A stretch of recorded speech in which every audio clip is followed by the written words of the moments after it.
अवेकेनिंग Kryptonian blue line in Marvel 21 से 30 तक। अरे, अब याद आया। टोनी ने अचानक याद आने का नाटक किया। तो तुम दो दुनियाओं के बीच यात्रा कर सकते हो। हाँ, बिल्कुल सही, मेलरिक ने टोनी की अतिरंजित प्रतिक्रिया को नज़रअंदाज करते हुए जवाब दिया। वह जानता था कि टोनी बस भूल गया था। हे भगवान, आप तो वाकई प्रतिभाशाली हैं। समानांतर दुनियाओं का सिद्धांत, वैकल्पिक वास्तविकताएं, ये सब आपकी बदौलत ही सिद्ध हुआ है। टोनी पहले तो अचंभित सा लग रहा था, फिर उसके चेहरे पर गंभीरता के भाव आ गए। जब तुम अलग अलग दुनियाओं में जाते हो तो कम से कम एक बार मुझे अपने साथ ले जाना होगा। और अगर तुम कभी क्रिप्टोनेट की तलाश में जाओ तो मुझे भी साथ ले जाना। टोनी जानता था कि वह मेलरिक को इस रास्ते से नहीं रोक सकता, इसलिए उसने इसके बजाय खुद भी इसमें शामिल होने की कोशिश की। वैसे भी, जब क्रिप्टोनेट तुम्हें एक आम आदमी में बदल देगा तब मुझे आखिरकार तुम्हारी पिटाई करने का मौका मिलेगा। मेलरिक को टोनी के चिंता जताने के अटपटे तरीके की आदत थी। उसने एक पल के लिए इस पर विचार किया, लेकिन इस विचार को खारिज नहीं किया। हम इस बारे में बाद में बात करेंगे। ठीक है, सत्ता के पीछे भागने की बात बहुत हो गई, टोनी ने कहा। टोनी को अभी भी बहस करने के लिए तैयार देखकर मेलरिक ने विषय बदल दिया। चलिए अंदर चलते हैं, मुझे किसी और बात पर चर्चा करनी है, ऐसी बात जिस पर मैं लंबे समय से विचार करना चाहता था। आधे घंटे बाद मेलरिक और टोनी प्रयोगशाला में वर्कबेंच के चारों ओर बैठे थे। बाथरोब पहने टोनी ध्यान से सुन रहा था। मेलरिक जितना बोलता गया, टोनी का चेहरा उतना ही गंभीर होता गया। मैं इस बार 3 लक्ष्यों के साथ वापस आया हूं, मेलरिक ने 3 उंगलियां उठाते हुए कहा, मानो वह लक्ष्यों की सूची बना रहा हो। पहले ओबदियाह को मार गिराओ। वो तो हो चुका है। मैं तुम्हें बार बार चेतावनी दे रहा था कि उसमें कुछ गड़बड़ है और अब इसकी पुष्टि हो गई है। दूसरा, टेन रिंग्स को खत्म करो। उन्होंने तुम्हारा अपहरण किया था, टोनी। मैं कल उनके पीछे जा रहा हूं। और तीसरा, हमारे माता पिता की मृत्यु के असली कारण की जांच करें। उस आखिरी क्षण तक टोनी शांत था। अचानक वह तनाव में आ गया। सच? कौन सा सच? क्या उनकी मौत कार दुर्घटना में नहीं हुई थी? मेलरिक सीधे सीधे यह नहीं कह सकता था कि विंटर सोल्जर बकी हत्यारा था। उसके पास साझा करने के लिए कोई सबूत नहीं था, और उसका असली निशाना सिर्फ बकी नहीं था बल्कि हाइड्रा था। मेलरिक जिस शक्ति का संवर्धन कर रहा था उसके योग्य केवल हाइड्रा ही था। मुझे हमेशा से संदेह रहा है, मेलरिक ने अपने हाथों को जोड़ते हुए और अपनी ठुड्डी को उन पर टिकाते हुए कहा। अगर यह सचमुच सिर्फ एक कार दुर्घटना थी तो मुझे, जो सबसे कमजोर था, क्यों जीवित छोड़ दिया गया जबकि वे मर गए? मेलिक, आग लगी थी। वे भाग नहीं पाए और तुम कार से बाहर गिर गए। तुम्हें बच्चे के कपड़े में लपेटा गया था, गर्दन के चारों ओर 2 बार। टोनी की आवाज़ धीमी लेकिन दृढ़ थी, आश्चर्यजनक रूप से स्पष्ट। लेकिन मन ही मन वह मेलरिक की बात पर विश्वास करना चाहता था।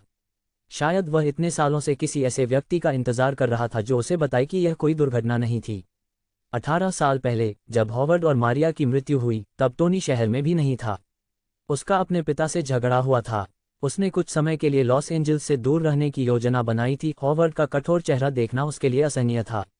फिर मृत्यु सूचना वाला लिफाफा आया। तभी उन्हें एहसास हुआ कि कुछ चीज़ें सचमुच अंतिम होती हैं। दुख, अपराधबोध, क्रोध, सब कुछ एक बार फिर उमड़ आया। न केवल दुनिया के प्रति बल्कि स्वयं के प्रति भी। टोनी ने दर्द के साथ जीना सीख लिया था। उसमें दूसरों पर कभी भरोसा न करने की प्रवृत्ति विकसित हो गई थी। लेकिन उसके मन में हमेशा एक उम्मीद थी, शायद उनकी मौतें आकस्मिक नहीं थीं। शायद इसके लिए कोई जिम्मेदार था। उस उम्मीद ने उसे एक दिशा दी, एक लक्ष्य दिया और खुद से सुलह करने का एक मौका। लेकिन वह ये भी जानता था, अगर इसमें कोई सच्चाई है तो वह जल्दबाजी में कोई कदम नहीं उठा सकता। अफगानिस्तान की गुफाओं ने उसे यही सिखाया था। जीवन का एक अर्थ होता है, हर निर्णय का अपना महत्व होता है। ऊपरी तौर पर तो यह एक दुर्घटना लगती है, लेकिन क्या पता इसके पीछे कुछ और भी हो।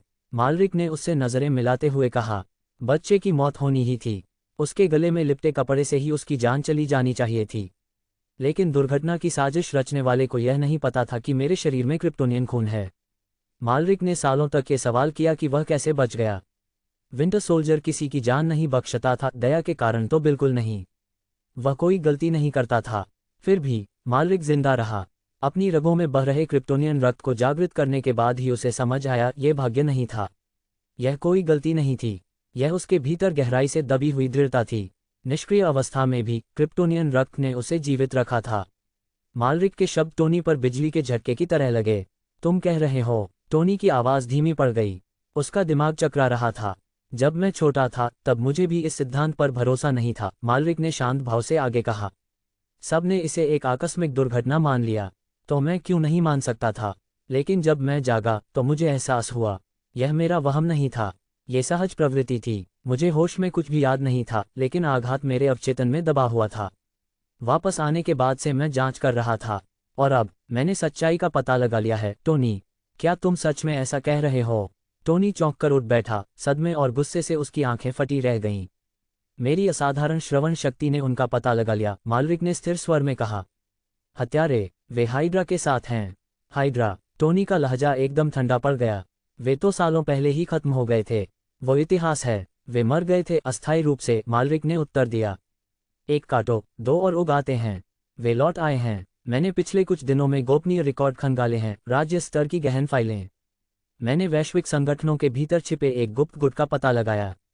ये गुट सबके सामने होते हुए भी छिपा हुआ था और केवल विश्व सुरक्षा परिषद के प्रति जवाबदेह था। वे सामरिक गृहभूमि हस्तक्षेप, प्रवर्तन और रसद प्रभाग के तहत काम करते हैं, जिसे शील्ड के नाम से जाना जाता है। इस समूह का पूर्ववर्ती सामरिक वैज्ञानिक रिजर्व था, जिसकी सह स्थापना हमारे पूर्वजों ने द्वितीय विश्व युद्ध के दौरान की थी। लेकिन युद्ध के बाद ऑपरेशन पेपरक्लिप के दौरान शील्ड ने नाजी जर्मनी से पूर्व हाइड्रा वैज्ञानिकों को अपने साथ शामिल कर लिया, और उन वैज्ञानिकों ने हाइड्रा के प्रति अपनी वफादारी कभी नहीं छोड़ी। टोनी का चेहरा गंभीर हो गया। उसे पहले ही समझ आ गया था कि मामला किस ओर जा रहा है। तो उन्होंने शील्ड में घुसपैठ कर ली और अंदर से ही हाइड्रा को पुनर्जीवित कर दिया। मालरिक ने सिर हिलाया। बिल्कुल सही, उन्हें हमारे पिता हॉवर्ड अपने एजेंडे के लिए खतरा लगे, इसलिए उन्होंने उन्हें हटा दिया। टोनी धीरे से वापस बैठ गया, होंठ कसकर बंद कर लिए। अब शील्ड में कितने हाइड्रा एजेंट हैं? क्या मौजूदा निदेशक को इसकी जानकारी है? मालरिक के अगले शब्दों ने टोनी को झट से वापस अपने पैरों पर खड़ा कर दिया। शील्ड में 10,000 से अधिक कर्मी हैं। उनमें से अधिकतर हाइड्रा के सदस्य हैं। पूर्व निदेशक हाइड्रा का सदस्य था। वर्तमान निदेशक आधिकारिक तौर पर उनका हिस्सा नहीं है, लेकिन वह उससे भी बदतर है। क्या? टोनी की आवाज़ अविश्वास से भर आ गई। तुम कह रहे हो कि शील्ड असल में हाइड्रा का मुखौटा है? ये पूरी तरह सच नहीं है। मालरिक ने अपना कान थपथपाया। पिछले कुछ दिनों में मैंने जो जानकारी हासिल की है, उसके आधार पर शील्ड का नेतृत्व फिलहाल बरकरार है। हाइड्रा के घुसपैठिए मुख्य रूप से उच्च स्तरीय अधिकारी हैं। वे इसकी रीढ़ की हड्डी और कुलीन वर्ग हैं। रीढ़ की हड्डी और अभिजात वर्ग, टोनी ने उपहास उड़ाते हुए कहा। क्या फ़र्क है? असल में तो पूरा संगठन ही एक जैसा है। जिस एजेंसी को बनाने में मेरे पिता ने मदद की थी, उसे कुछ मूर्खों ने दुश्मन के हवाले कर दिया। वह बेचैनी से वर्कबेंच के पास इधर उधर घूम रहा था। नहीं मेलरिक, ये हमारी समस्या है, हमें इसे सुलझाना होगा। हमें हाइड्रा को हमेशा के लिए खत्म करना होगा। मैं आपके साथ हूँ, मालरिक ने बिना किसी झिझक के कहा। सच कहूँ तो मैं इस संगठन से तंग आ चुका हूँ, जो मानवता का उद्धारकर्ता होने का दिखावा करता है जबकि अंदर से सड़ रहा है। और यह मेरी बदला लेने की योजना से पूरी तरह मेल खाता है। उसने होलोग्राफिक प्रोजेक्टर की ओर हाथ हिलाया। निक फ्यूरी की एक 3D छवि धीरे धीरे घूमती हुई दिखाई दी। फ्यूरी, शील्ड के निदेशक, उनमें नियंत्रण की गंभीर प्रवृत्ति है और वे वैश्विक सुरक्षा को अपने नियंत्रण में रखना चाहते हैं। उसकी आवाज़ तो हाइड्रा जैसी लग रही है। वो उनमें से एक क्यों नहीं है? टोनी ने पूछा। पक्का नहीं कह सकता, मालरिक ने जवाब दिया। हो सकता है कि पिछले निदेशक ने उसे खतरा समझा हो और उसे आंतरिक मंडली से बाहर रखा हो। मालरिक ने एक और इशारा किया। स्क्रीन पर एक फोल्डर दिखाई दिया जो दस्तावेजों और एन्क्रिप्टेड प्रोफाइलों से भरा हुआ था। ये शील्ड के अंदर मौजूद हाइड्रा के ज्ञात घुसपैठियों की एक संकलित सूची है। मैंने उनकी पहचान सत्यापित कर ली है और सभी सहायक साक्ष्यों को एकत्रित कर लिया है। टोनी, मुझे चाहिए कि तुम ये खबर फ्यूरी को लीक कर दो। उनके बीच हलचल मचा दो। लेकिन सावधान रहना, जाविस को इसे अकेले संभालने मत देना। अगर उन्हें इसका पता चल गया तो सब कुछ खतरे में पड़ सकता है। एक बार आंतरिक अराजकता फैल जाए तो हम डेटा को सार्वजनिक कर देंगे, हाइड्रा को दुनिया के सामने बेनकाब कर देंगे, और जब वे लोग हड़बड़ी मचा रहे होंगे तब हम अपने माता पिता की मौत के पीछे की सच्चाई का पता लगाएंगे। सबूत, अपराधी, सब कुछ। मालरिक की आवाज़ ठंडी पड़ गई और उसके चेहरे पर तीखापन छा गया। और इस प्रक्रिया में मैं ये सुनिश्चित करूंगा कि दुनिया मेरी शक्ति को समझ सके। आप इसे दिखाने की योजना कैसे बना रहे हैं? टोनी ने सावधानी से पूछा। आसान है, मालरिक आत्मविश्वास से खड़ा हुआ। मैं उन्हें इतना हताश कर दूंगा कि वे सामूहिक विनाश के हथियार, ICBM, हाइड्रोजन बम या जो भी उनके पास हो चलाना शुरू कर देंगे। फिर मैं वार सहूंगा, आग से होकर गुजरूंगा और एक ही मौके से उनके एक सैन्य गढ़ को ध्वस्त कर दूंगा। उसने शांत और आत्मविश्वास से भरे स्वर में अपने लिए एक गिलास पानी डाला। यह मेरी रक्षात्मक शक्ति, आक्रामक शक्ति और इससे भी महत्वपूर्ण बात, दबाव पड़ने पर दया न दिखाने की मेरी अनिच्छा को साबित करता है। उसके बाद अगर मैं सुपरमैन की तरह लबादा पहनकर शहर में उड़ूं भी तो भी कोई मुझे चुनौती देने की हिम्मत नहीं करेगा। टोनी ने पलकें झपकाईं। यह बेहद खतरनाक लगता है। शांत हो जाओ, मेलरिक ने कहा। मैं मरना नहीं चाहता। मैं तभी कार्रवाई करूंगा जब मुझे पूरा यकीन होगा, और सबसे बुरी स्थिति में मैं पीछे हट जाऊंगा। मिसाइलों से भी बचा जा सकता है। उसने पीछे हाथ बढ़ाया और एक बक्सा निकाला। मैं और मजबूत बनना चाहता हूं, लेकिन मैं आत्महत्या करने वाला नहीं हूं। देखो टोनी, ये सूट मैंने डिज़ाइन किया है। उसने केस खोला। अंदर गहरे नीले रंग की, लाल और सुनहरे रंग की डिज़ाइन वाली सुपरमैन जैसी शानदार वर्दी थी। छाती पर सुनहरे रंग का उल्टा पंचकोण बना था, जिस पर स्टाइलिश एस का निशान था, और कंधों पर गहरे लाल रंग का केप कसा हुआ था। बाहर कोई अंडरवियर नहीं, कोई दिखावा नहीं, बस स्वाभाविक उपस्थिति। कैवलर से बना, बुलेट प्रूफ, हल्का, कार्यात्मक, और सबसे महत्वपूर्ण बात, स्टाइलिश। टोनी ने गहरी सांस छोड़ी, लेकिन अपनी टिप्पणी को रोक नहीं पाया। ये वास्तव में अच्छा लग रहा है। मुझे राहत मिली कि तुमने पूरी तरह से अंडरवियर बाहर नहीं निकाला। और वह उम्मीद है ना? अब ऐसा नहीं है। अब ये स्टॉक का प्रतीक है, मेलरिक ने होठों पर हल्की सी मुस्कान लिए कहा।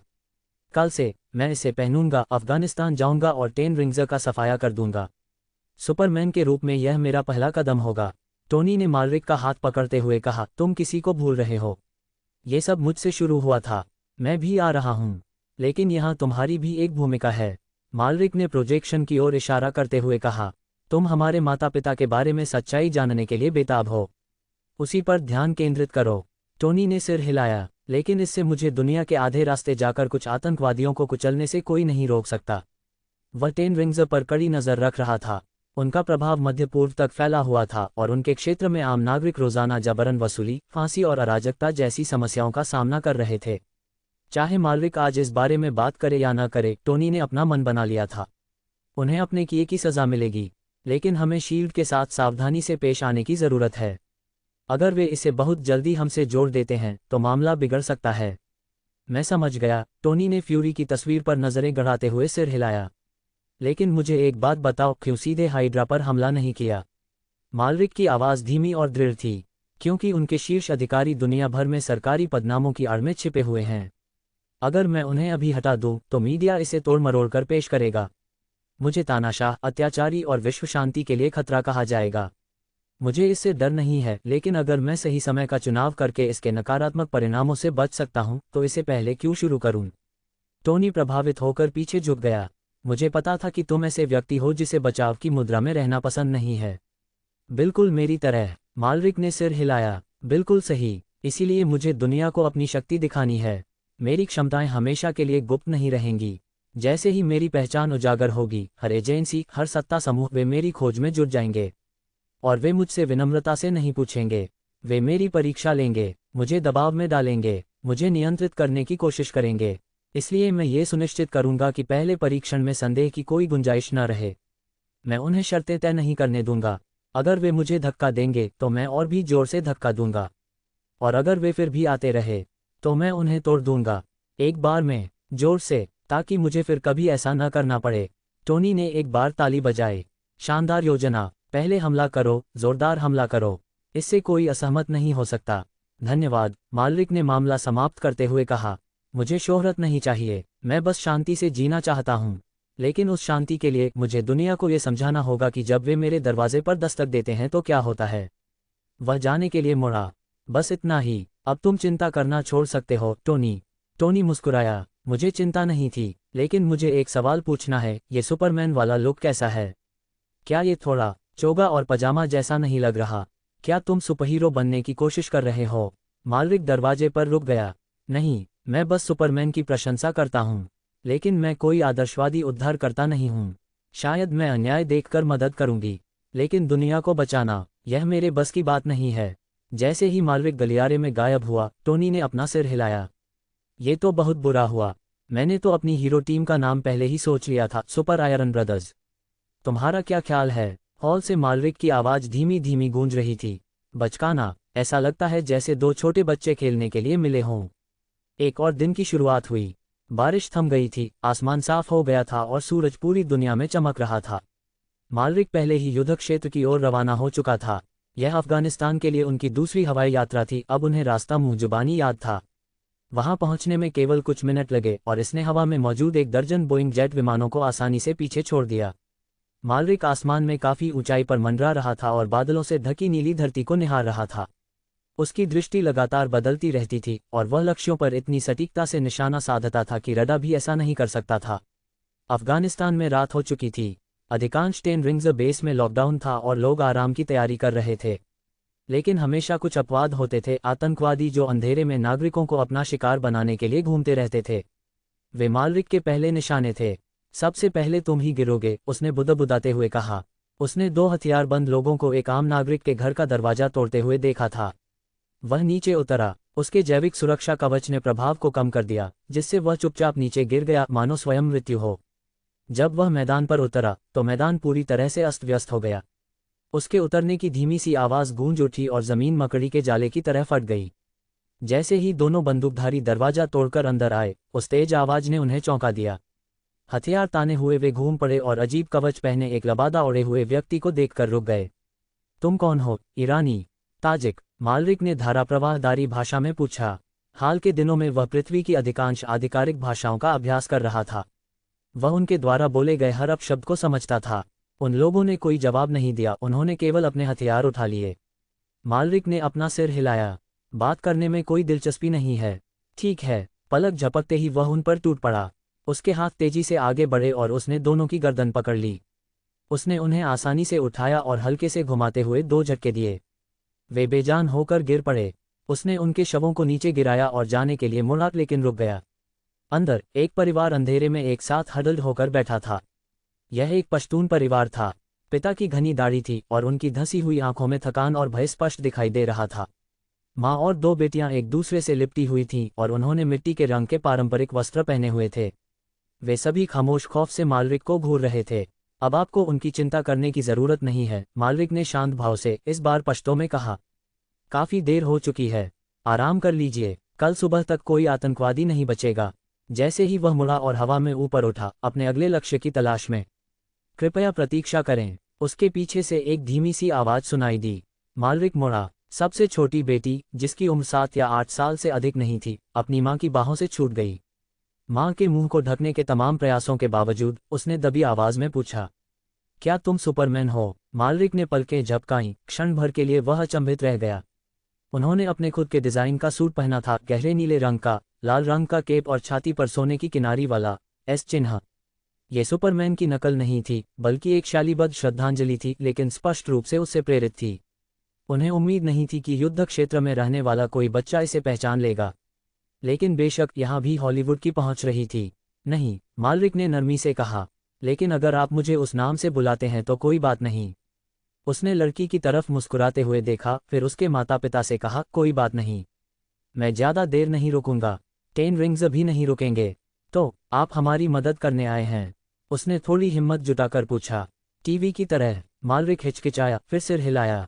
मैं यहाँ बुरे लोगों को रोकने आया हूँ। वे अब तुम्हें नुकसान नहीं पहुँचा पाएंगे। सुपरमैन, तुम कमाल हो, वह चिल्लाई, और इससे पहले कि उसकी माँ कुछ प्रतिक्रिया कर पाती, लड़की मालरिक की ओर दौड़ पड़ी और उसके पैर को गले लगाने की कोशिश करने लगी। मालरिक घुटनों के बल बैठ गया और धीरे से हंसते हुए उसने अपना हाथ उसके सिर पर रखा। तुम्हारा नाम क्या है? शफीका। शफीका मजारी। ठीक है शफीका, अंदर जाओ, लेट जाओ और कुछ अच्छा सपना देखो। जब तुम जागोगी तो वे सब चले जाएंगे, ठीक है? उसकी मुस्कान थोड़ी फीकी पड़ गई।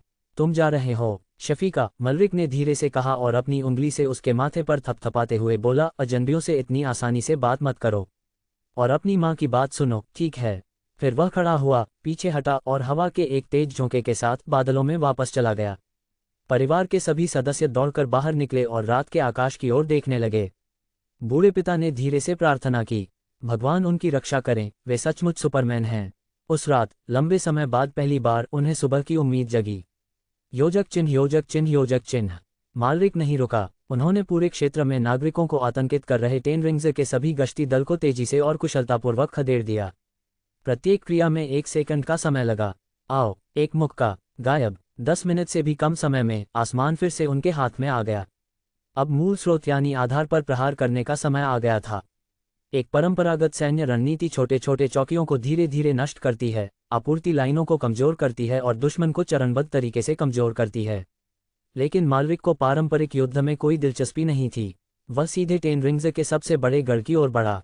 बादलों के ऊपर उड़ते हुए उनकी लाल पोशाक जेट स्ट्रीम में लहरा रही थी जब वे नीचे अड्डे पर नजर डाल रहे थे। 70 गश्ती दल एक पंक्तिबद्ध होकर आगे बढ़ रहे थे। 4000 सैनिक नीचे सो रहे थे और शिविर के बीचों बीच एक जर्जर तंबू के नीचे जेरिको मिसाइल। टोनी स्टॉक का डिजाइन, एक ही गोलीबारी से पहाड़ को समतल किया जा सकता है। मालविक ने अपनी आंखें सिकोड़ लीं।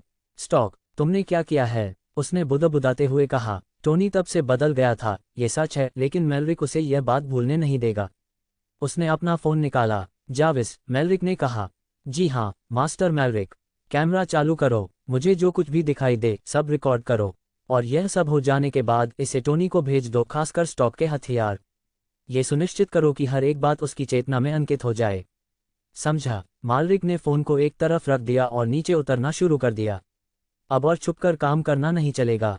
वह उल्कापिंड की तरह तेजी से नीचे गिरा। पुनः प्रवेश के घर्षण से उसका शरीर गर्मी से लिपटा हुआ था। धड़ाम, उनके उतरने से जमीन भूकंप की तरह हिल गई। सायरन बजने लगे, बत्तियां चमक उठीं, शिविर भर में खतरे की चीखें गूंज उठीं। मालरिक अकेले ही गड्ढे में खड़ा था, उसकी आंखें चमक रही थीं। ताप की किरणें एक के बाद एक सटीक और विनाशकारी रूप से निकलीं। दुश्मन के संगठित होने से पहले ही उनके आधे सैनिक गायब हो चुके थे। सैनिकों में दहशत फैल गई। कुछ लोग राक्षसों के बारे में चिल्लाते हुए भागने की कोशिश करने लगे। वहीं अन्य लोग एकजुट हो गए और अपने पास मौजूद हर हथियार से हमला करने लगे। ग्रेनेड, रॉकेट लॉन्चर, टैंक के गोले, यहाँ तक कि जेरिको मिसाइलें भी। उन्होंने उस पर सब कुछ झोंक दिया और वह जरा भी नहीं हिचका। मालरिक ने आतंकवादियों की हर हरकत को साफ साफ देखा, लेकिन उसने तुरंत हमला नहीं किया। वह स्थिर खड़ा देखता रहा। कुछ ही क्षणों बाद विस्फोटक हथियारों का एक जखीरा, ग्रेनेड, रॉकेट, उस पर बरसा दिया गया। मालरिक टस से मज नहीं हुआ। उसने बस अपनी हीट विजन की एक किरण से हमले को चीरते हुए आगे बढ़ा दिया और कुछ ही सेकंड में हमले को रोक दिया। जब वाहन पर लगी मिसाइल में विस्फोट शुरू हुआ तभी वह हिला। जाविस, क्या इस समय ऊपर कोई उपग्रह दिखाई दे रहे हैं? जी हाँ, मास्टर मेलरिक। एक अमेरिकी सैन्य उपग्रह इस समय अफगानिस्तान के ऊपर परिक्रमा कर रहा है, जाविस ने स्थिति का विश्लेषण करते हुए जवाब दिया। अगर कोई छोटा या मध्यम आकार का संघर्ष भी छिड़ता है तो ये तुरंत उसका पता लगाकर रिकॉर्डिंग शुरू कर देगा।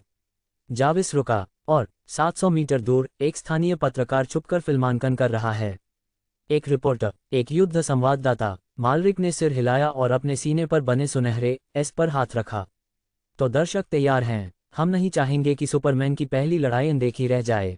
उसने चारों ओर नजर घुमाई और तुरंत ही रिपोर्टर को पहचान लिया। टेन रिंग्स का अड्डा कई छोटी पहाड़ियों के बीच बसा हुआ था जो प्राकृतिक रूप से सुरक्षित था। एक आदमी उनमें से एक पहाड़ी पर झाड़ियों में छिपा हुआ था। उनका पहनावा इलाके के अनुरूप था, जो उस क्षेत्र की पारंपरिक पोशाक थी। ढीले ढंग से लिपटे स्कार्फ के नीचे से उनकी सफेद काली दाढ़ी झांक रही थी। स्पष्ट रूप से वे एक बुजुर्ग व्यक्ति थे, एक अनुभवी युद्ध संवाददाता। ऐसे लोग अफगानिस्तान में शांति के क्षणिक दौर, क्रूर युद्धों और अनगिनत हानियों के साक्षी रहे थे। उनमें से कई लोग अफगानिस्तान के प्रति गहरी नफरत रखते थे। बलिदान से उन्हें डर नहीं लगता था, सच्चाई को उजागर करने से उन्हें डर लगता था। उन्होंने अपने जीवन को हथियार के रूप में इस्तेमाल किया, शांति के बदले में इसे हासिल करने की उम्मीद में। क्या वह सचमुच सुपरमैन है? दूर उड़ती हुई आकृति को हैरानी से देखते हुए रिपोर्टर ने बुदबुदाया। उस आदमी ने चमकीले लाल रंग का लबादा पहना हुआ था। वह लंबा चौड़ा था और उसके चेहरे के हाव भाव बेहद आकर्षक थे, सुंदर और प्रभावशाली। वह बिल्कुल फिल्मों के सुपरमैन जैसा दिखता था, अविस्मरणीय फिर भी अजीब तरह से अपरिचित। ये हो सकता है, क्या वह सचमुच का सुपरमैन है? क्या वह टेन रिंग्स से लड़ने के लिए यहाँ आया था? यह विचार बेतुका लग रहा था, लेकिन रिपोर्टर के कैमरे में कैद फुटेज कुछ और ही बयां कर रहा था। एक अकेला आदमी पूरी सेना के खिलाफ आमने सामने की लड़ाई लड़ रहा था। ये सच है या नहीं, इससे कोई फर्क नहीं पड़ता। उसने मुट्ठी भींचते हुए जोर से कहा, अगर सुपरमैन इस देश को बचा सकता है तो मैं अपनी बाकी जिंदगी डीसी कॉमिक्स और वार्नर ब्रदर्स की हर फिल्म खरीदते हुए बिताऊंगा। अचानक अड्डे से एक जोरदार गर्जना सुनाई दी, आग की एक चमक, जिसके बाद 6 वाहन माउंटेड मिसाइलें आसमान में तेजी से दागी गईं।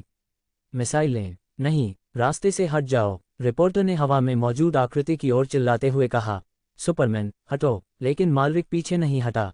वह आगे की ओर उड़ गया, तेजी से आगे बढ़ते हुए, एक हाथ में फोन पकड़े हुए, दूसरा हाथ मुट्ठी की तरह पीछे की ओर खींचा हुआ। वह सीधे आगे वाली मिसाइल से टकरा गया। बूम! एक में विस्फोट हुआ, फिर दूसरे में, और इसी तरह 6 में तेजी से आग लग गई। विस्फोट की गड़गड़ाहट पहाड़ियों में गूंज उठी, लपटें ऊंची उठ रही थीं और विस्फोट की लहर से पेड़ ऐसे झुक गए जैसे तूफान में घास झुक जाती है। रिपोर्टर का हिजाब उड़ गया। धमाके से उसके सूखे पीले पड़ चुके बाल ऊपर की ओर उड़ गए। आग की रोशनी से लाल हो चुकी उसकी पीली नीली आंखें स्तब्ध होकर धुएं को देखती रहीं। कोई भी इससे बच नहीं सकता था। 6 सीधे मिसाइल हमलों से तो बिल्कुल नहीं। किसी शव का बच जाना भी एक चमत्कार होगा, लेकिन वह तो सुपरमैन था, और गोलियों से भी वह जरा भी नहीं हिचका था। शायद अचानक एक तेज और उग्र हवा चलने लगी। ये धुएं में से एक ब्लेड की तरह गुजरा और उसे बिखेर दिया। और वह वहीं था, सुपरमैन। मालरिक बिना किसी चोट के खड़ा था, उसकी चादर गर्मी में लहरा रही थी। उस पर कालिक का एक भी निशान नहीं था। मिसाइलों ने उसे जलाया नहीं था, उन पर कोई निशान तक नहीं पड़ा था। अल्लाहू अकबर, रिपोर्टर ने हौंफते हुए कहा। मुझे पता था कि वह ऐसा कर सकता है। वह जोश से उछल पड़ा, जोश से उसका चेहरा लाल हो गया, मुट्ठियां हवा में लहरा रही थीं। वह चिल्लाता हुआ पहाड़ी पर नाचने लगा, छिपने का नियम पूरी तरह भूल गया। मालरिक में उसने कुछ ऐसा देखा जिसकी उसने वर्षों से उम्मीद करने की हिम्मत नहीं की थी।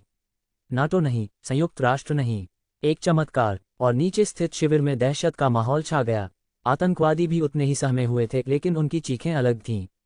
राक्षस, वह एक राक्षस है। घबराए हुए भगोड़े सैनिकों के भागने की कोशिश करते ही अचानक गोलीबारी शुरू हो गई। अधिकारियों ने व्यवस्था बनाए रखने के लिए उन्हें मार गिराया। बहुत ऊपर मालरिक मंडरा रहा था और देख रहा था। वह मुस्कुराया। ओह, तो उन्होंने जेरिको मिसाइलें निकाल लीं।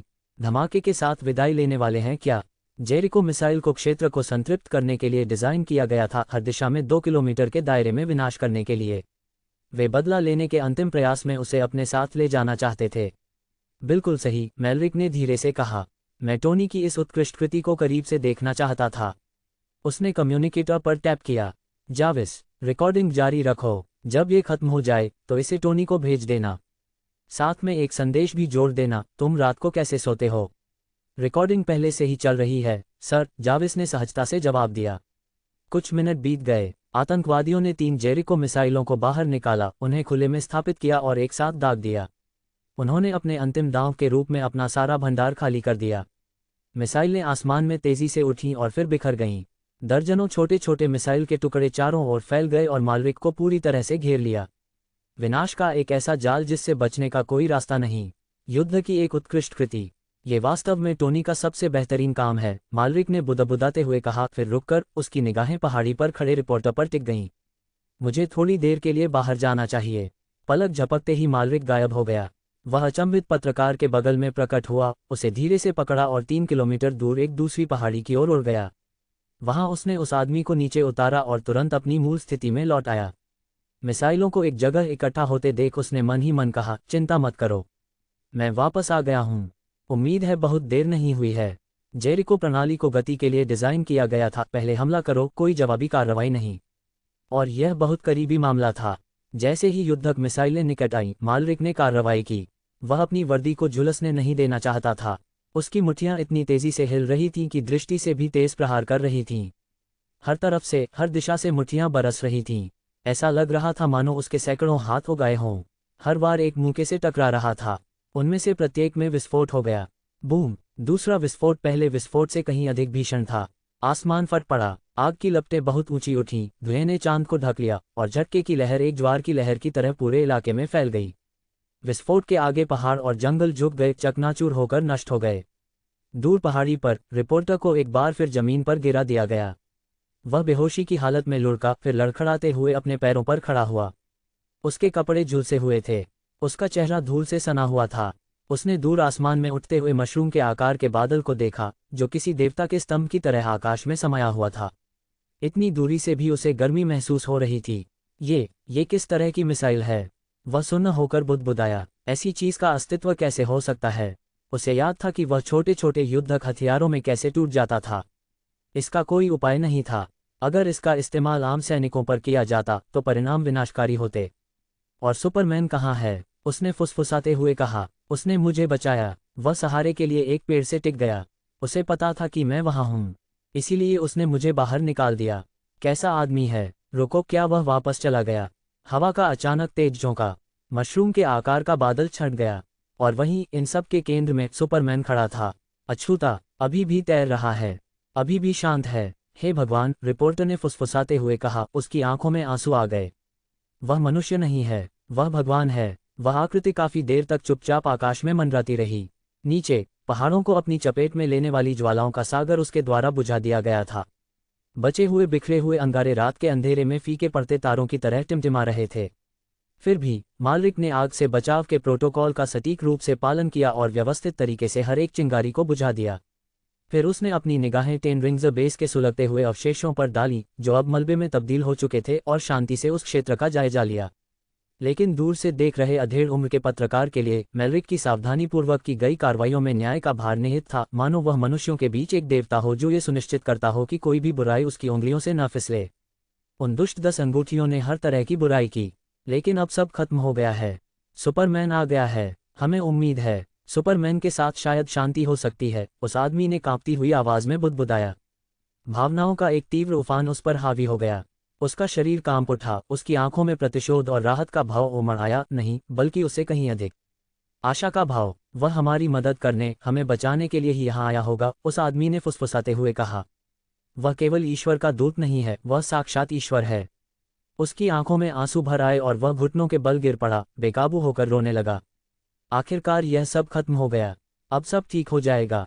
सुपरमैन आ गया है। ओह सुपरमैन, मुझे उसे बताना होगा इस धरती पर अभी भी टेन रिंग्स के और भी ठिकाने छिपे हुए हैं। बोलने के लिए बेताब होकर वह एक पेड़ के तने से लिपट गया और खुद को सीधा खींचकर पुकारने लगा।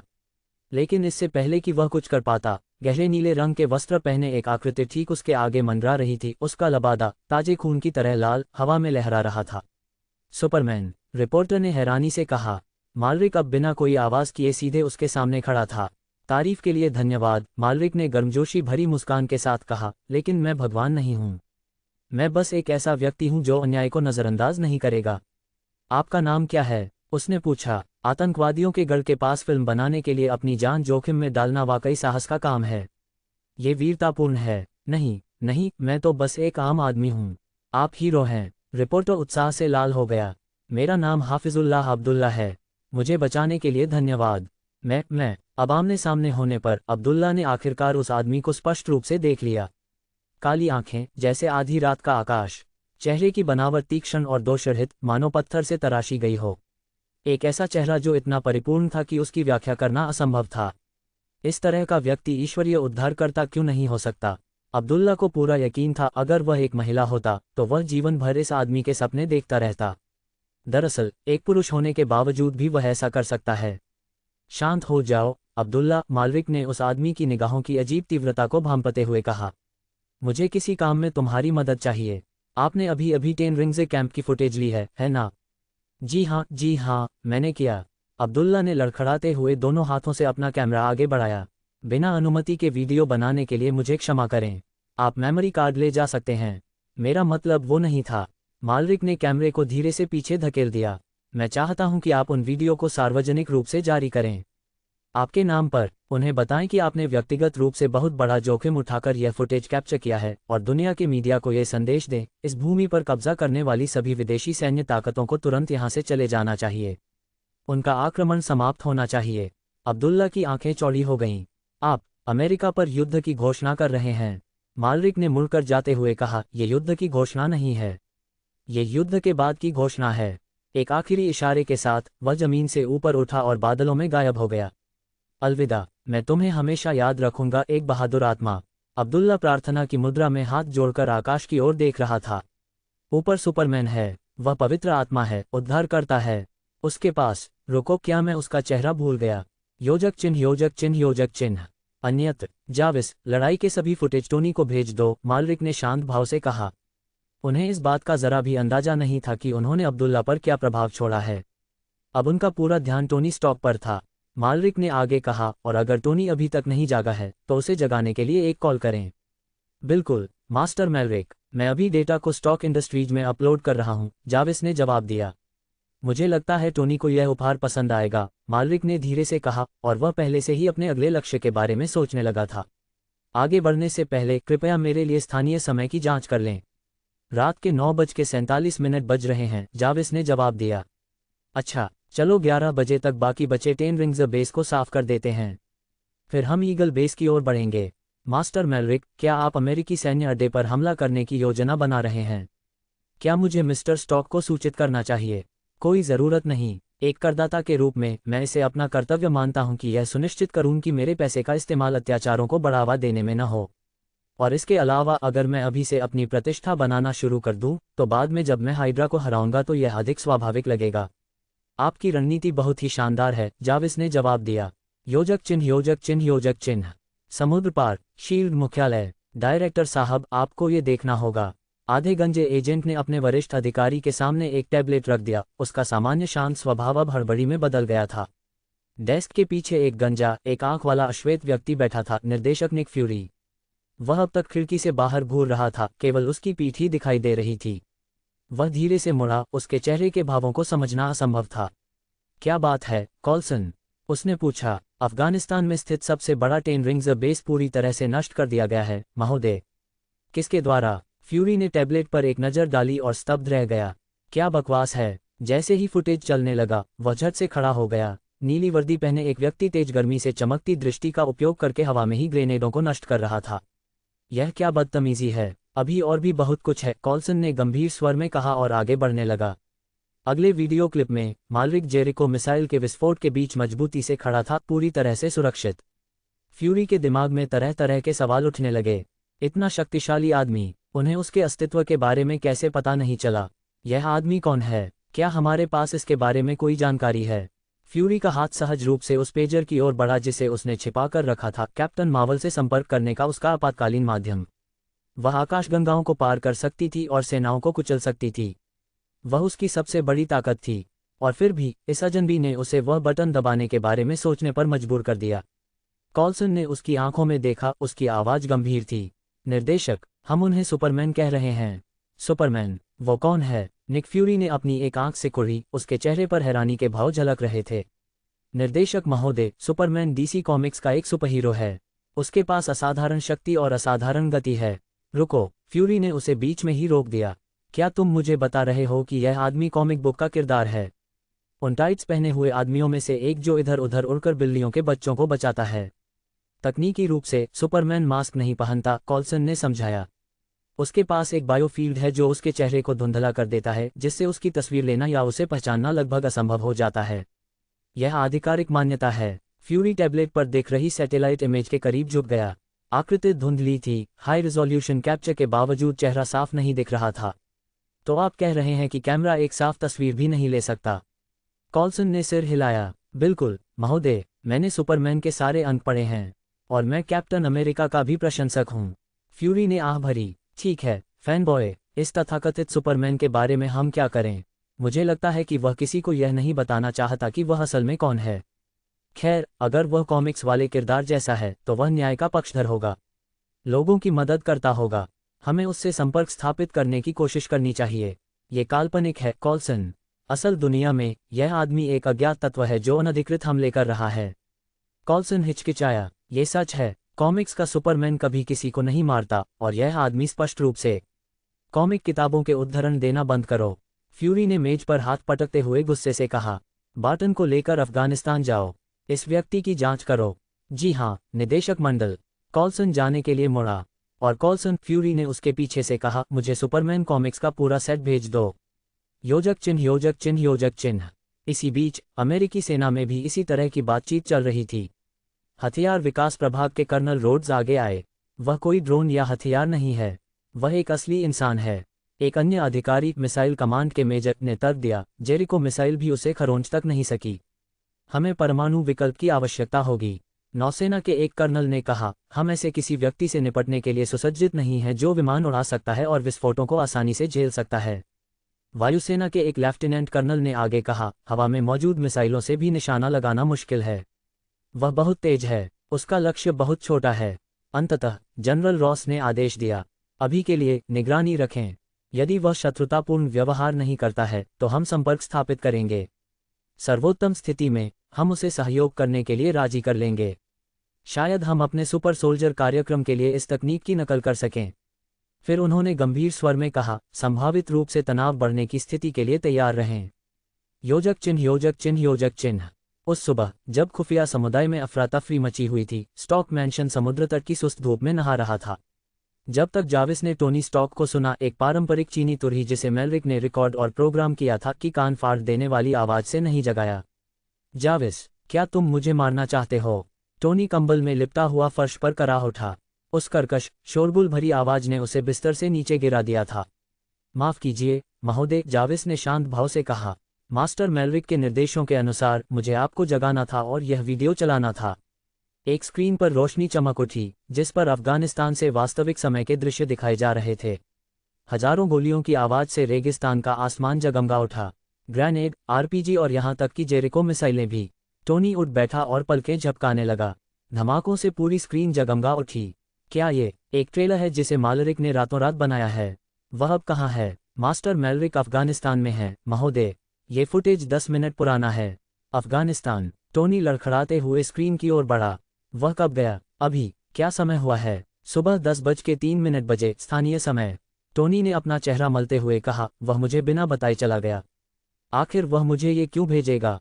वह चाहता है कि आप ध्यान दें महोदय, 10 छल्लों द्वारा इस्तेमाल किए जा रहे हथियार। टोनी रुका। उसने फुटेज दोबारा देखा। उसके चेहरे पर उदासी छा गई। लगभग हर हथियार पर स्टॉक इंडस्ट्रीज का लोगो लगा हुआ था। ये सब हमारे हैं, टोनी ने धीमी आवाज में कहा। और जेरिको, हमने उसकी सिर्फ एक खेप बेची थी, वो भी सेना को। जी हाँ महोदय, इसका केवल एक ही बैच तैयार किया गया है। टोनी चुप रहा, फिर वह खड़ा हुआ, जल्दी से एक कमीज पहनी और अपने सूट के कमरे की ओर चल पड़ा। जाविस, मेलरिक के कवच को दूरस्थ उपयोग के लिए तैयार करो। हम मध्य पूर्व जा रहे हैं। जी हाँ महोदय, और मास्टर मेलरिक ने मुझसे ये भी पता लगाने को कहा है कि क्या आप आज रात सो पाएंगे। टोनी अचानक रुक गया। क्या? उन्होंने मुझसे आपके जवाब की रिपोर्ट करने का अनुरोध किया। टोनी का जबड़ा फड़क उठा। उसे बता देना, जब मैं नहीं सोता तो मैं ये सुनिश्चित करता हूं कि वह भी न सो सके। मार्क 3 कवच उसके चारों ओर इकट्ठा हो गया। चलो चलते हैं जाविस। जाविस द्वारा नियंत्रित कवच, जिसे सुपर मार्क आई उपनाम दिया गया था, एक ऐसा नाम जिस पर मेलरिक ने जोर दिया था, उसके बगल में लॉन्च हुआ। योजक चिन्ह, योजक चिन्ह, योजक चिन्ह। अफगानिस्तान में रात, गोलीबारी और मिसाइल के धमाकों से इलाका ऐसे जगमगा उठा जैसे बुझती हुई आग में चिंगारियां उठ रही हों। ऊपर से देखने पर 10 छल्लों की आखिरी प्रमुख चौकी धुएं और मलबे में तब्दील होकर ढह गई। जाविस, समय क्या हुआ है? रात 11:08 बजे स्थानीय समय। मेलरिक बादलों में मंडरा रहा था और नीचे जलते हुए अवशेषों को देख रहा था। लक्ष्य से 8 मिनट देरी हो गई, उसने बुदबुदाते हुए कहा। और तेज हो सकता था। सच कहें तो उसके मन का एक हिस्सा आतंकवादियों के हमले का इंतजार करने में आनंद लेता था।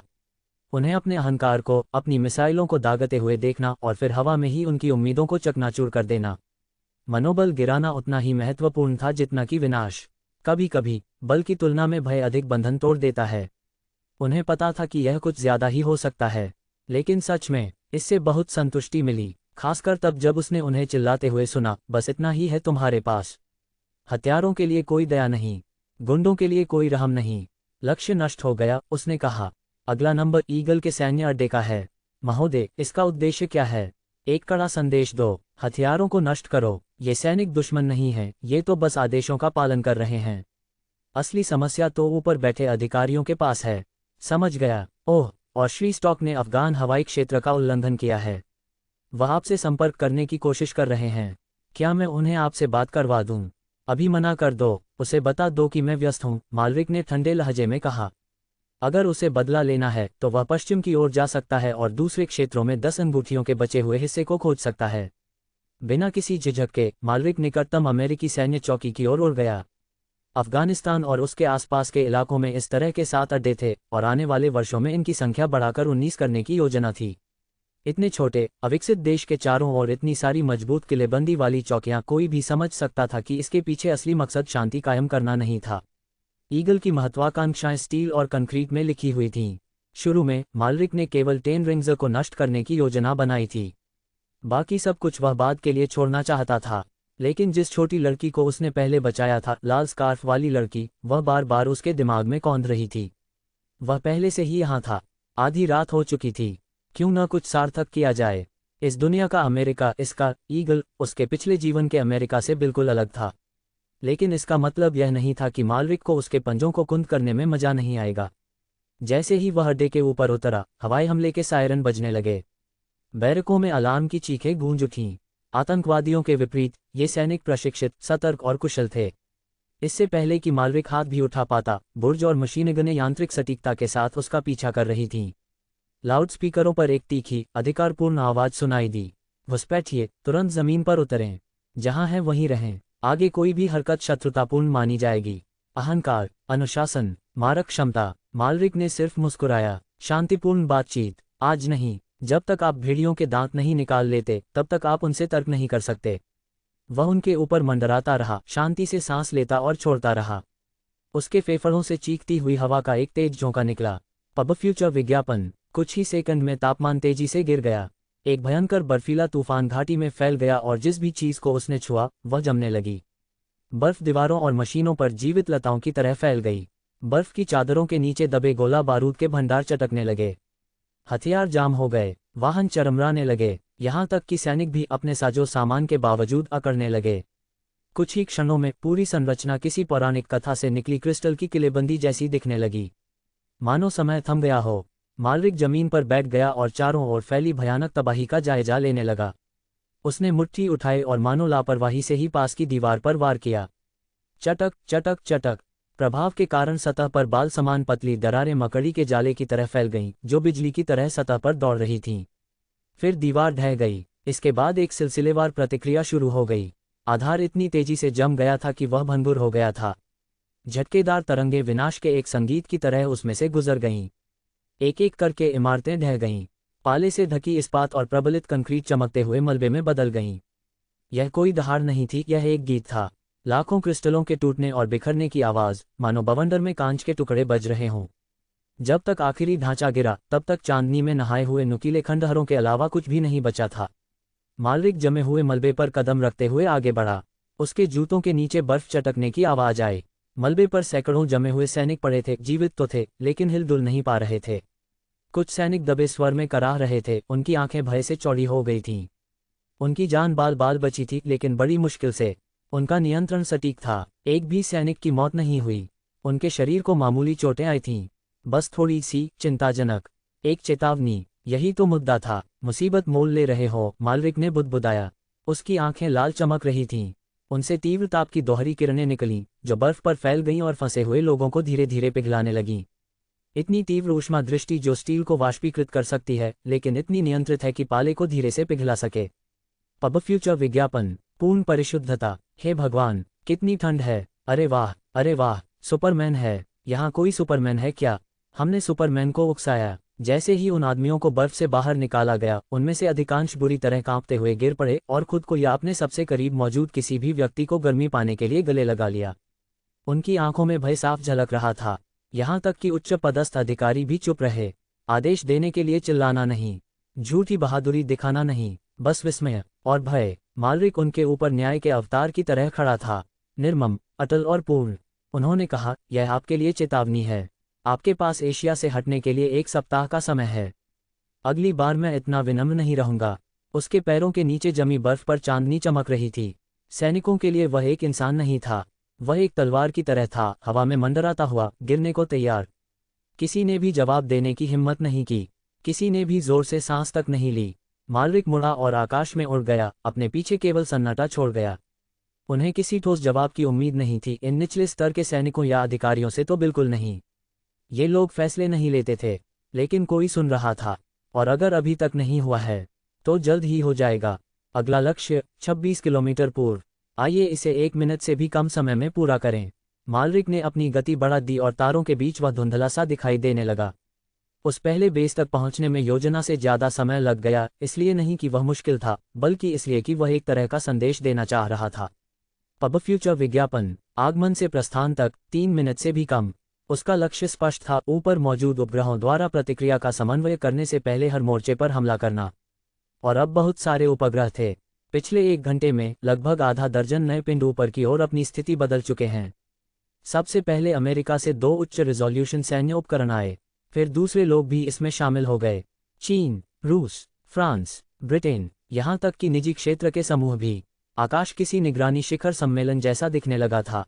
मालविक को कोई आपत्ति नहीं थी। उन्होंने शो का स्वागत किया। उन्हें देखने दो, हर राष्ट्र को ये देखने दो कि उसने अत्याचार से कैसे निपटा। योजक चिन्ह, योजक चिन्ह, योजक चिन्ह। इसी बीच भूमध्य सागर के ऊपर आकाश में टोनी स्टॉक अभी भी रास्ते में था, उसका कवच आग उगल रहा था और HUD अलर्ट से भरा हुआ था। जाविस, टोनी ने झल्लाकर कहा, मुझे समझाओ कि मैलरिक मेरे फ़ोन क्यों अनसुने कर रहा है और सैन्य ठिकानों पर ऐसे हमला क्यों कर रहा है जैसे वह बदला लेने निकला हो। सर, जाविस ने उत्तर दिया, मेरा मानना है कि उन्हें लगा कि स्थिति में तत्काल कार्रवाई की आवश्यकता है। तत्काल कार्रवाई, यही तो मेरा काम है। भ्रष्ट ठिकानों को उड़ा देना तो मेरा पसंदीदा काम है। क्या आप कह रहे हैं कि आपने उन्हीं लक्ष्यों पर हमला करने की योजना बनाई थी, महोदय? हड़ताल नहीं थी, जाविस। मैं उनकी मदद करने जा रहा था, उनके अतिरिक्त गोला बारूद का प्रबंधन करने में। आहा, आपका इरादा वही करने का था जो मास्टर मैलरिक इस समय कर रहे हैं, ईगल्स को निशस्त्र करना और उन्हें इस क्षेत्र से बाहर निकालना। टोनी ने जीभ चटकाते हुए कहा, तो वो फिर से मेरी वाहवाही छीन रहा है ना?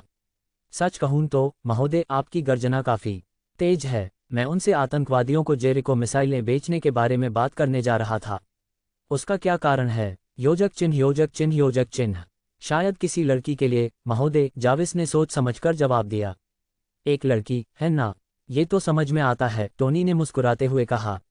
वो लड़का भी मेरी तरह ही सज्जन है, लड़कियों के लिए उसके दिल में हमेशा एक खास जगह रहती है। वह बोलते बोलते रुक गया। रुको, क्या तुमने अभी अभी लड़की कहा?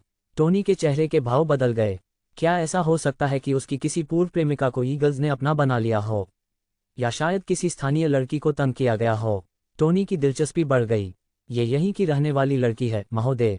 ऐसा प्रतीत होता है कि ईगल बलों द्वारा उसके साथ दुर्व्यवहार किया गया है, जाविस ने शांत भाव से पुष्टि की। वाह, ये तो अप्रत्याशित है। मुझे उसकी जानकारी दो, मैं घर पहुंचकर पापा को बताऊंगा, उसे ये सुनकर बहुत अच्छा लगेगा, टोनी ने उत्सुकता से हंसते हुए कहा। ये रही जानकारी, शफीका मजारी, 7 साल की, जन्म काबुल, अफगानिस्तान में हुआ। रुको, जरा ठहरो, 7 साल का? टोनी की आंखें चौड़ी हो गईं। जी हाँ, महोदय। क्या कुछ गड़बड़ है? टोनी चुप हो गया। उद्धरण चिन्ह डॉट डॉट डॉट।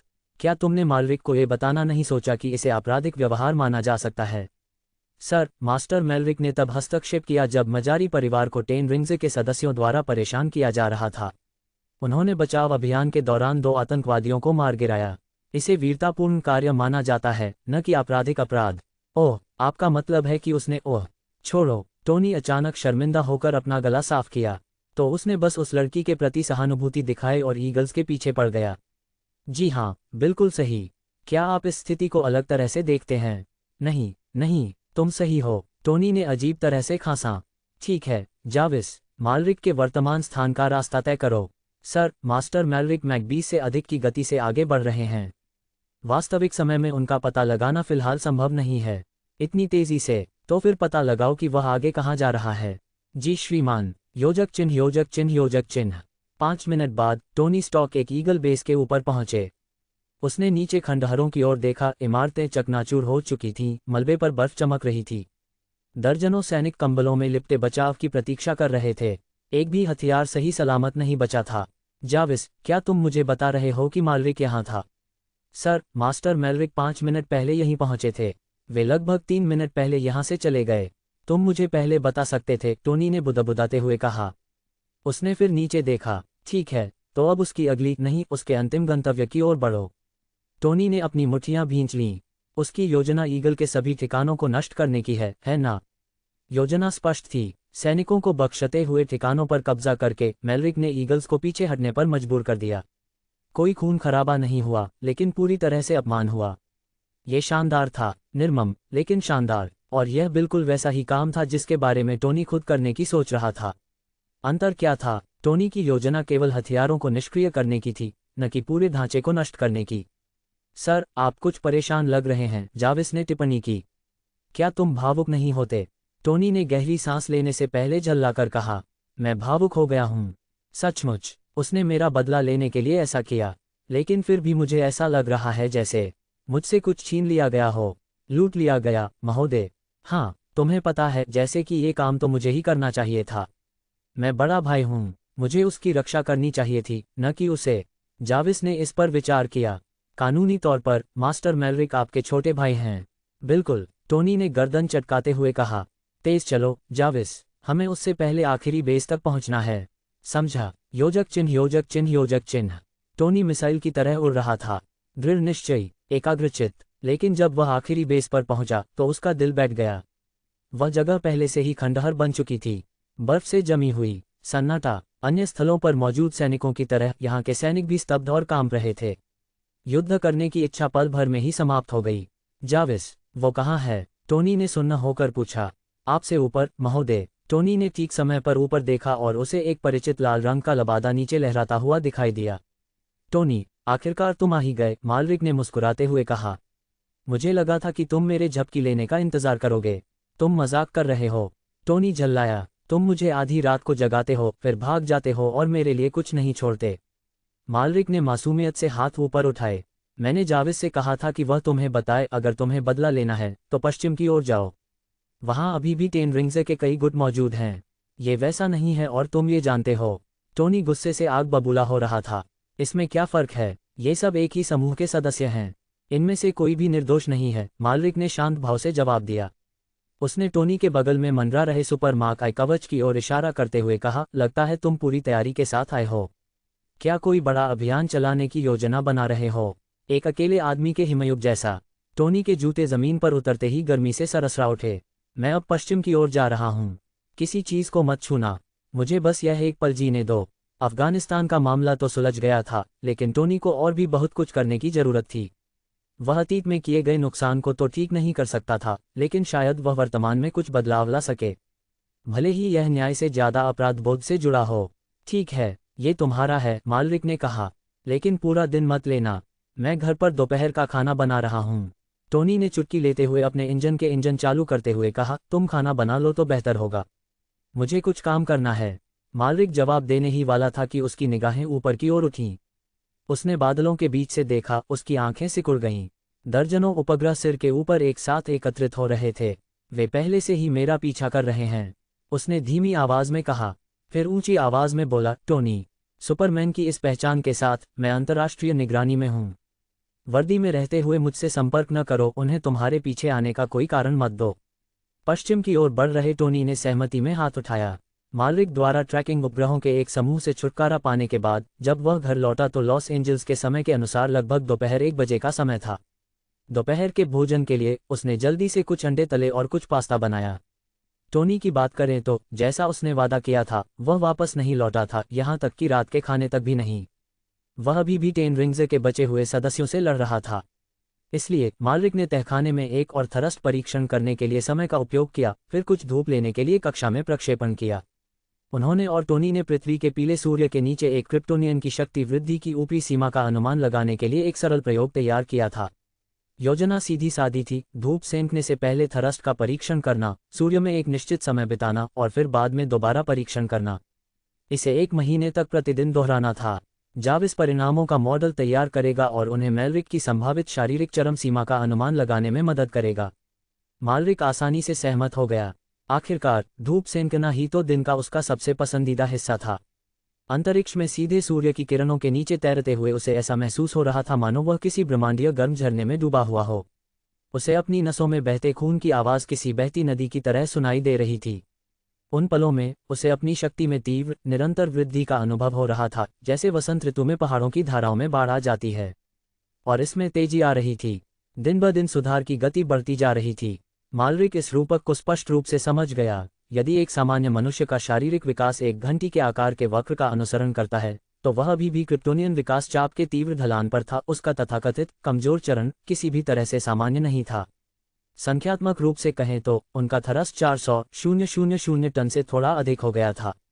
धूप सेंकने में बिताया गया हर पल ऊर्जा का एक जबरदस्त प्रवाह प्रदान करता था, मानो शुद्ध डोपामाइन उसके मस्तिष्क में भर गया हो।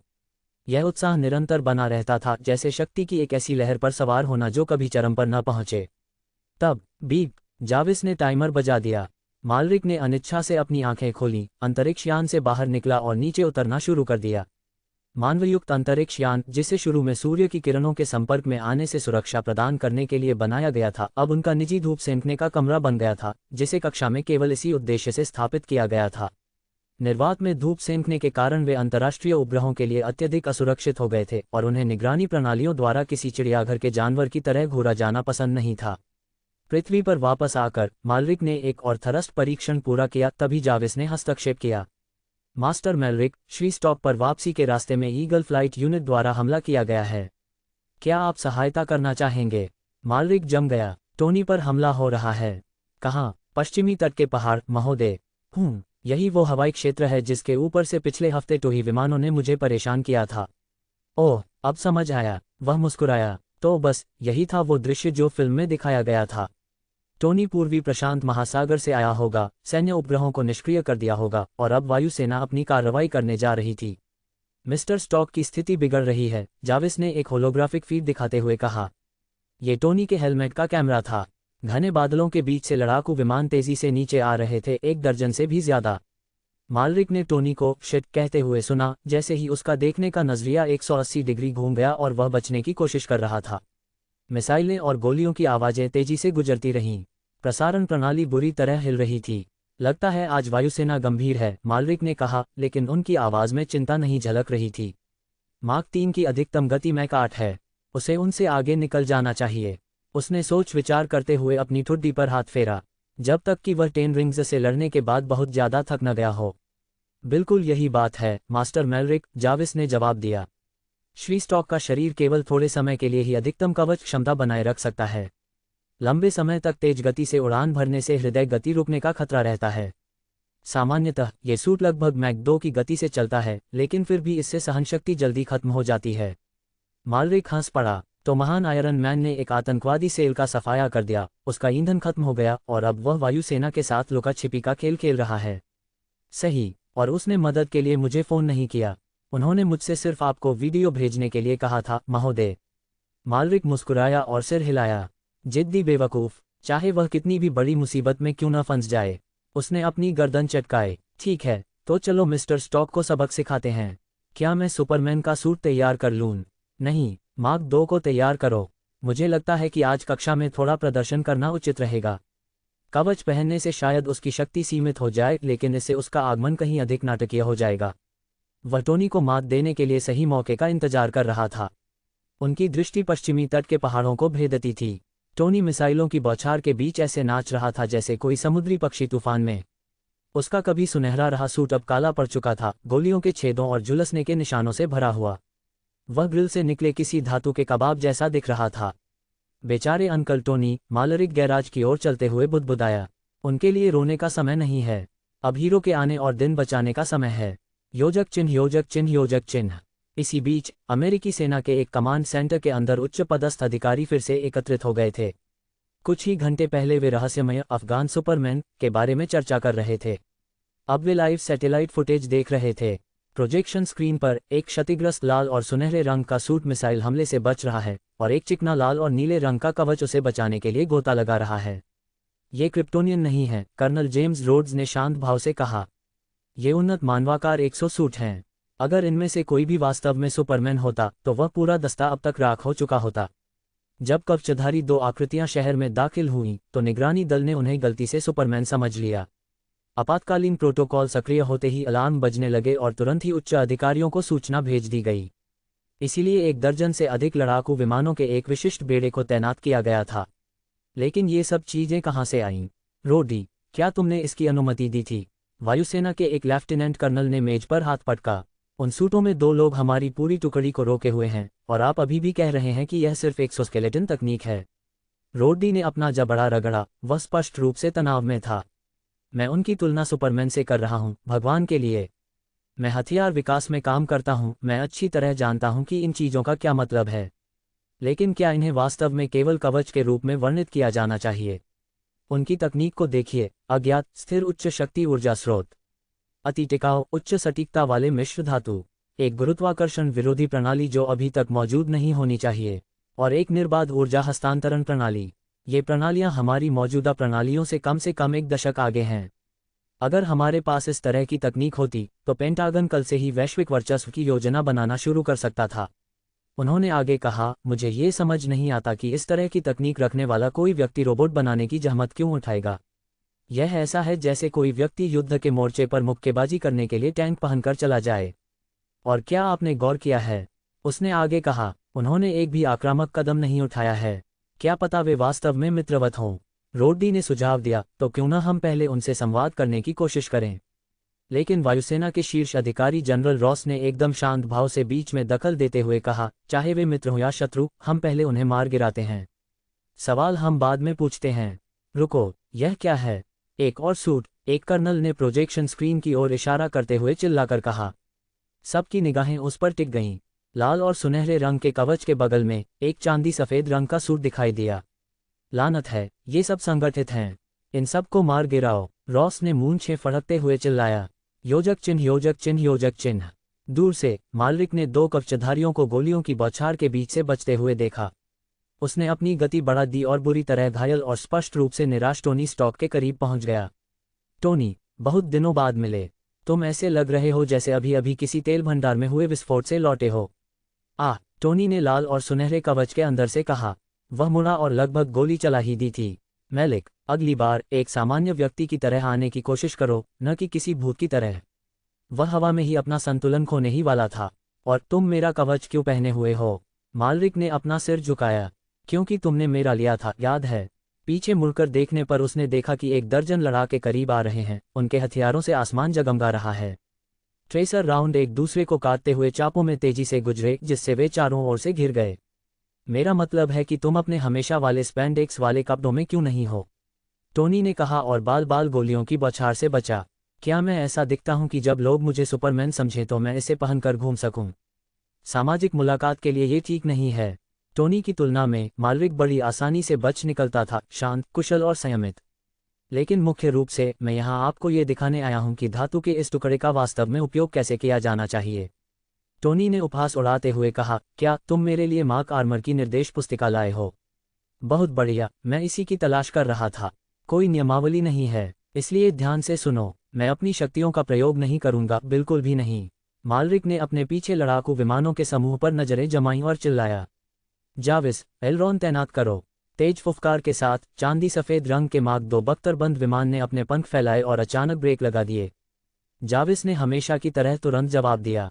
कोई झिझक नहीं, बस सटीक क्रियान्वयन। इस पैंतरेबाजी के चलते मालरिक सीधे लड़ाकू विमानों के समूह के केंद्र में आ गिरा। अरे, तुम क्या कर रहे हो? टोनी चिल्लाया और हवा में घूमते हुए उससे आगे निकलने की कोशिश करने लगा। लड़ाकू विमान चालक भी उतने ही स्तब्ध थे। रेडियो पर दस्ते के नेता ने चिल्लाकर कहा, कमांड, लक्ष्य संख्या 3 अभी अभी हमारे गठन में आ गिरा है। गोलीबारी की दिशा बदलने की अनुमति का अनुरोध है। मंजूर, तुरंत कार्रवाई करो, उसे मार गिराओ। मुख्यालय से तुरंत जवाब आया। हमला करो, हमला करो, हमला करो। जेट विमान युद्ध की रणनीति अपनाते हुए चारों ओर फैल गए।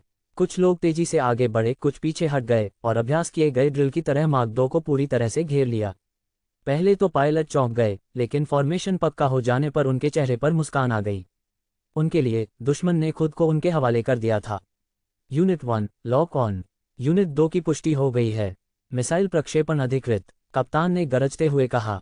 एक साथ दर्जनों मिसाइलें दागी गईं। मशीन गन की गोलियों की बौछार से पूरा वातावरण भर गया, जिससे भागने के सभी रास्ते बंद हो गए। मालरिक चारों ओर से आग की लपटों से घिरा हुआ था। दर्जनों युद्धक मिसाइलें करीब आ रही थीं और टकराने में बस कुछ ही सेकंड बाकी थे। लेकिन वह घबराया नहीं। उसने पूरी तरह से बिजली काट दी।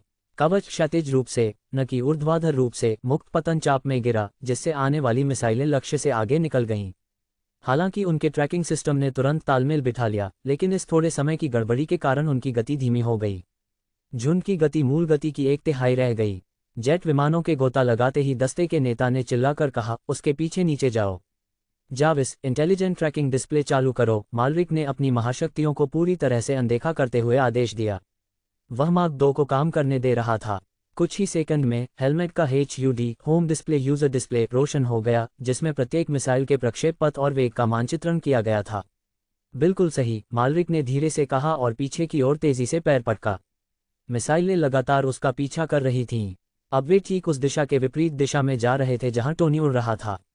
मैलिक, टोनी की आवाज़ संचार माध्यम से सुनाई दी। तुम ये सब क्या कर रहे हो? शांत हो जाओ, हम तकनीकी रूप से यहाँ घुसपैठिए हैं, मामला मत बढ़ाओ। उनके कवच पंजीकृत नहीं थे। उनके हथियार सक्रिय थे, हर लिहाज से वे निशाने पर थे।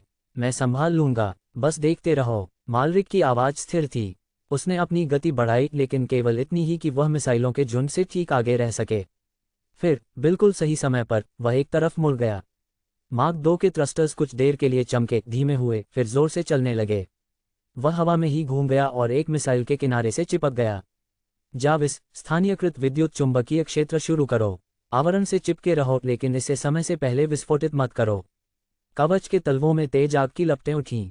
मालरिक मिसाइल को अपने साथ घसीटते हुए तेजी से आगे बढ़ा।